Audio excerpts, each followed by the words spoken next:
Hello students, I hope you are all staying safe at home. Welcome back to another English class for class 6, and today we will be doing a new topic, a poem that is called The Kite by Harry Ben.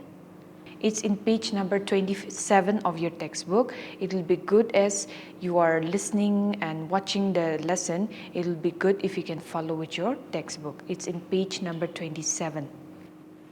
So before we go into the actual text, the poem, let us try to understand in short the summary of the poem, what the poem is talking about, okay? So when you see the title, The Kite, then you all must be familiar what is a kite, isn't it? You all like to fly kites when the weather is very sunny, it has a clear blue sky and the wind is blowing softly, then it is the perfect condition for us to fly kites, isn't it? And especially boys, you must be loving to fly kites on a clear weather, and even for girls also, right? So this poem talks about a kite, okay? So this poem is a 24-line poem, and this is written by Harry Ben, like I told you. And in the beginning of the poem, the poet says that, when the sky is very clear and blue, that time we can see the kite flying high up in the sky. And here in the poem, the poet is comparing the kite to a ship. You see, the ship will sail in the ocean, right? And the ocean is also blue in color, isn't that? So just like that, the poet here in the poem is comparing the kite flying high up in the sky, clear blue sky, to a ship that is sailing in the ocean. Okay, so when this similarly, just like the kite, when the ship is also sailing in the ocean, it comes across big tides, waves, and heavy winds also, right? But all along, the ship will try to sail through all the bad weathers and then cross the ocean, isn't it? So same like that for the kite also. It is flying high up in the sky, and sometimes it will come across a crest also, C-R-E-S-T, crest. So here the meaning of the word crest would mean the highest point of something. So it can be the top of a mountain or a cliff also. Cliff here would mean a big rock. So it reaches the highest point and then it comes down, okay? When the wind becomes a little weaker, or when the wind becomes a little soft, the kite will come down, okay? And as it is coming down, again it will pick up speed, because if the wind is becoming stronger again, then the kite will pick up speed again, and then just like in the beginning, it will soar high up in the clear blue sky, okay?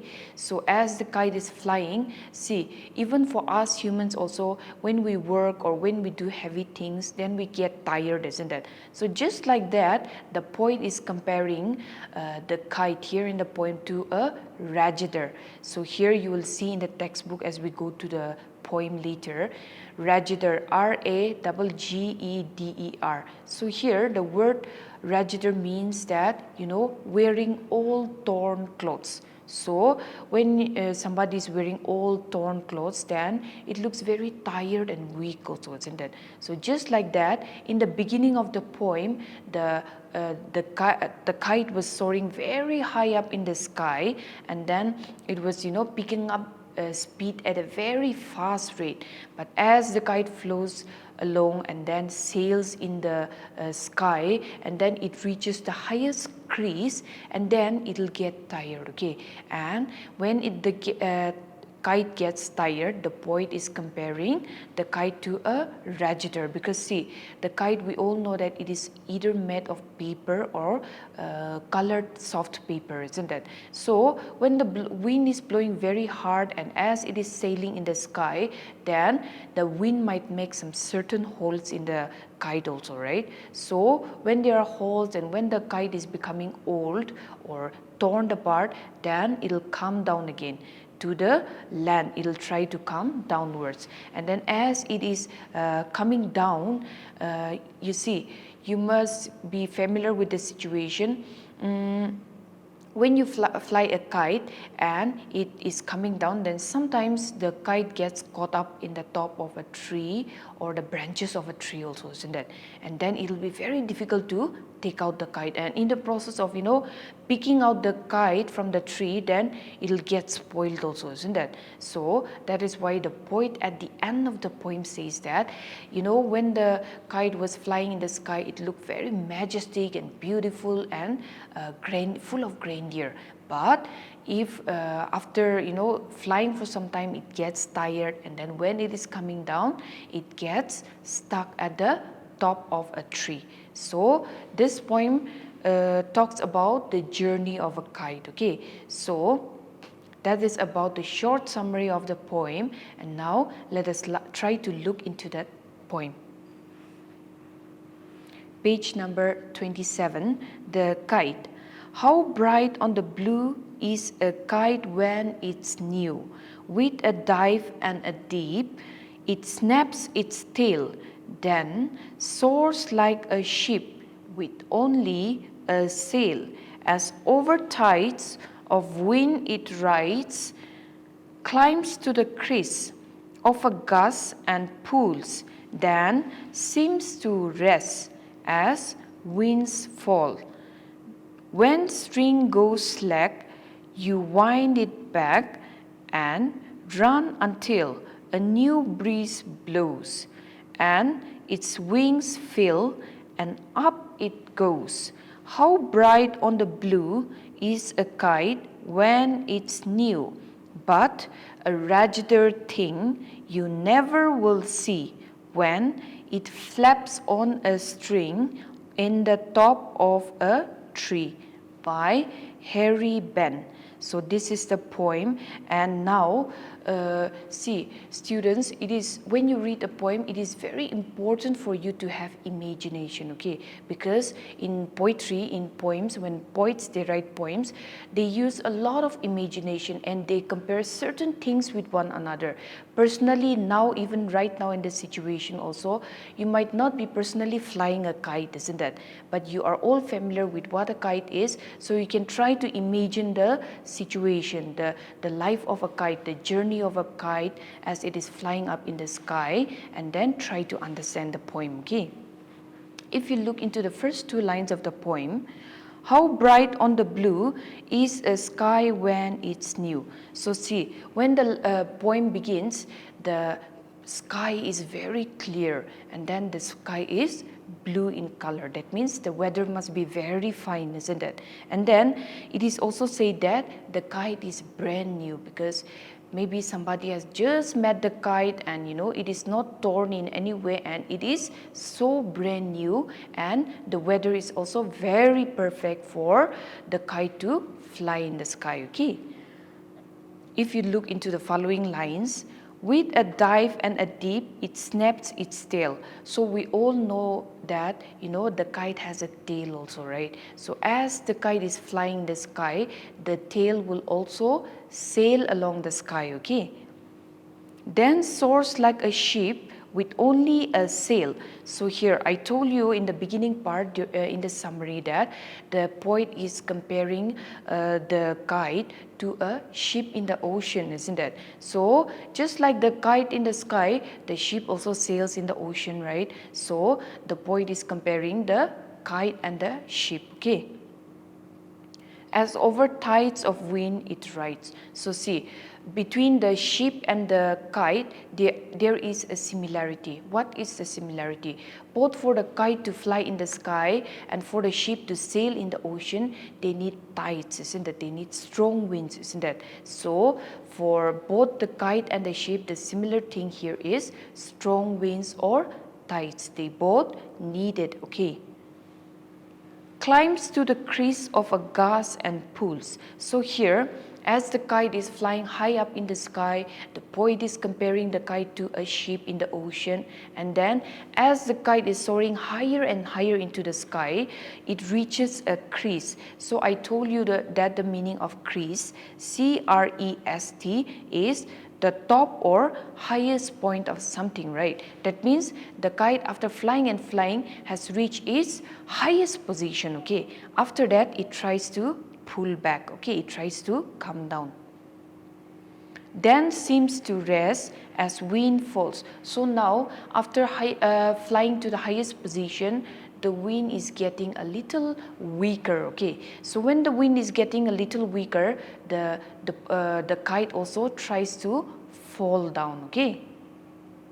When strings go slack, you wind it back. So as the kite is trying to come down, the strings also loosen, okay. So if you are a kite flyer, then when the kite is trying to come down, then you will definitely try to loosen the string a little bit, isn't it? So same with that kind of situation, here the string is also becoming slack and loosened, okay.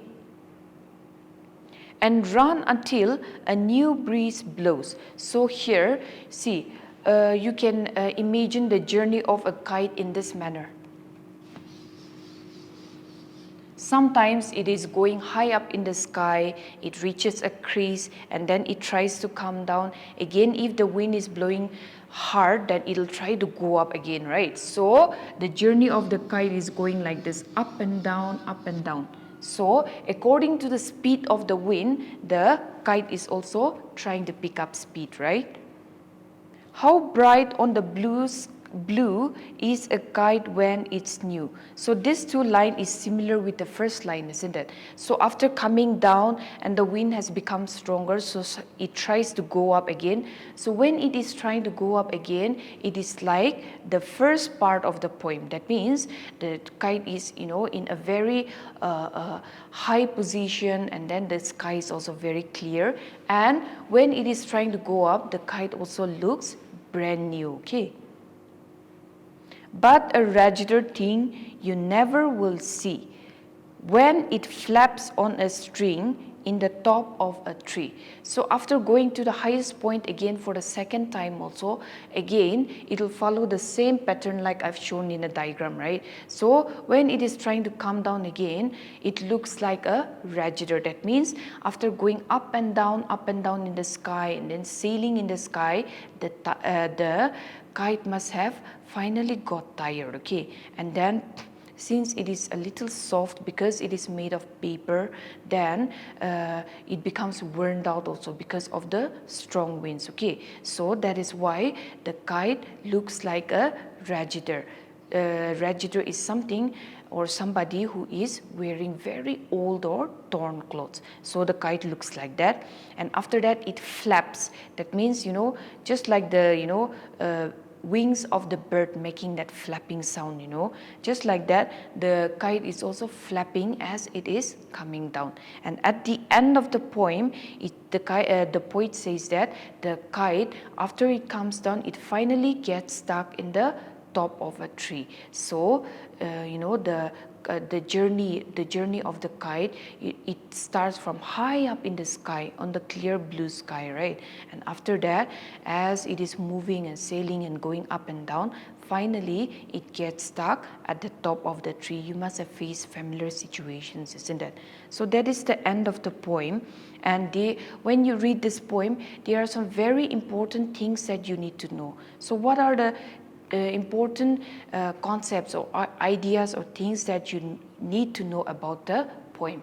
First, it is about the poet. So we all know that this poem, The Kite, is written by Harry Benn, isn't it? So here, Harry Benn is an American screenwriter, author, and children's poet, okay. So when I say screenwriter, it means he used to write scripts for movies, okay, and then whatever that he writes, it will be made into a movie. So he was a screenwriter and famous author. That means he wrote books also, but at the same time he really loved writing children's poetry. So right now at this poem that we are learning about, this is also written by him, and it was written by him for you children, isn't it? So it says that he really liked writing children's poetry, okay.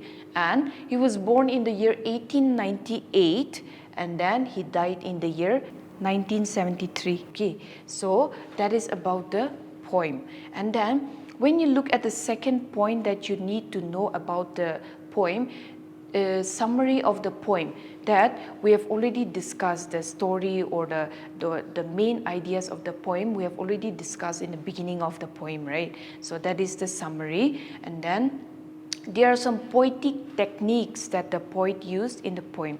The first one is simile, and then the second one is rhyme scheme. Okay, I'll try to let you understand this meaning. When we say simile, it means comparing two different things. Okay, so here is an example: as brave as a lion. So we can say he is as brave as a lion.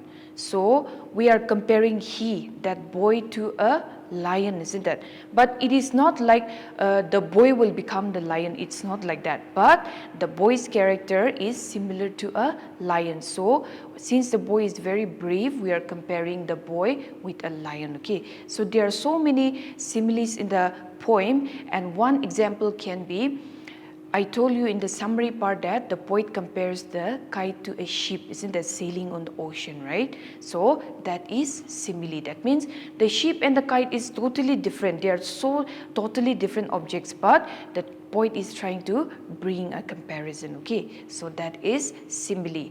And then rhyme scheme. So now, what is rhyme scheme?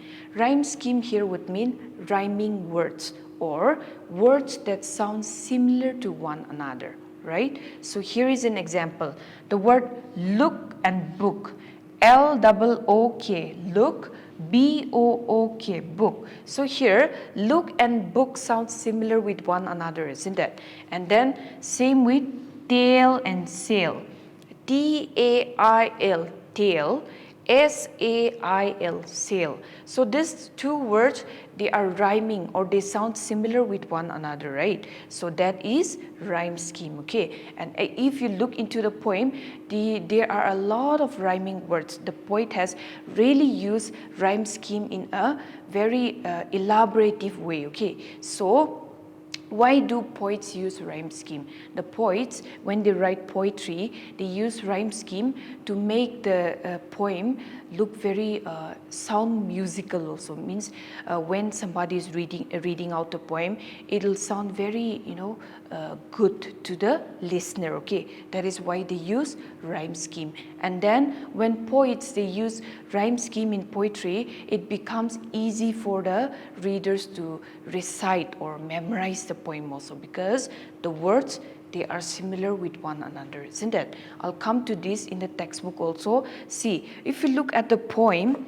the last word of each line, if you look at the last word of each line, they are rhyming with one another. They have used rhyme scheme, okay? So see, blue and new is similar with one another. Same with deep and ship, tail, sail, rides, tides, crease, rest, pulls, falls, slack, back, until, fill, blows, goes, blue, new, thing, string, see, tree. So all these are rhyming words that the poet has used, okay? So these two are the poetic techniques. These are very important. If you understand these techniques, it will be easy for you to read out and understand the poem, okay?